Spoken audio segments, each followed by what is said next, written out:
I remember being little and some of my favorite things to do were climb up in trees and look over things. So when we found a spot to have a nice tall hill, when you get up there you can oversee all of Lincoln, so it's kind of cool.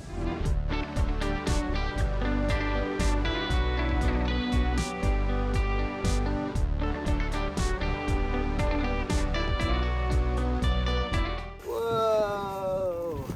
What was the inspiration for this playground? Well, in Lincoln, all the parks are centered in the old part of the area. So this is the first park for playgrounds and kids in this area. I don't know if you know the plans for Lincoln either, but they're expanding out this way. So having a park in this area is a huge deal for all the new families that'll be in this area. Every year we come up with different projects, find pricing. Then if there's grants out there, we'll apply for them. So we already had a budget, let's say, of $50,000. So we were gonna spend 50 grand on the park equipment, which gets you that. Okay, it sounds bad, but it's expensive.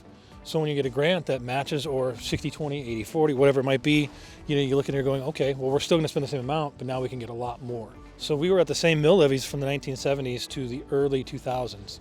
Then when people are like, why don't we have a splash pad? Well, those are expensive. Why don't we have this? Why don't we have that? Those are expensive. So learning more about grants, learning more about what we can do without having to take it to a vote, and then making it happen. Well, you guys did a phenomenal job for this Land and Water Conservation Fund grant, because you guys hit the timeline. I mean, you had it planned, ready to go. We got this beautiful playground, the accessibility is there, and then you even overmatched. Like you said, I think you guys did close to a $40,000 grant, but you overmatched on that when it was only 50-50. But that allows us to put more stuff out here. It's you budget for it, and if we get it, great. If not, then it takes us longer to do it.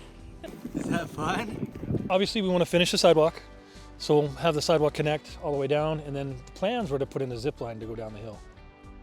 And then we also have an ADA compliant swing that we're going to be adding down there as well, just so kids with wheelchairs or other things like that have access to things too. Some benches, maybe a picnic table area up here, just things like that. We work closely with the tree board, so we're looking at putting bushes and trees to kind of buffer for the neighbors and stuff like that too, so they don't have so much noise.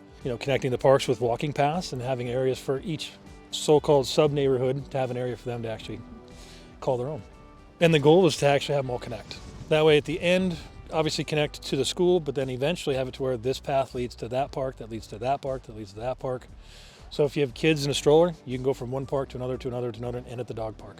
That's wonderful to have that trail that kind of links recreation areas together, so the accessibility that you could just basically roll right into a park and have a destination to go to at the end of the trail. Here we go. I talked to the gentleman who lives just down the street because he's got 6 kids, and they always come out here and just have a picnic in the dirt and play on the sidewalk. Just play. So it's a good area to have. It's a good area to expand upon too.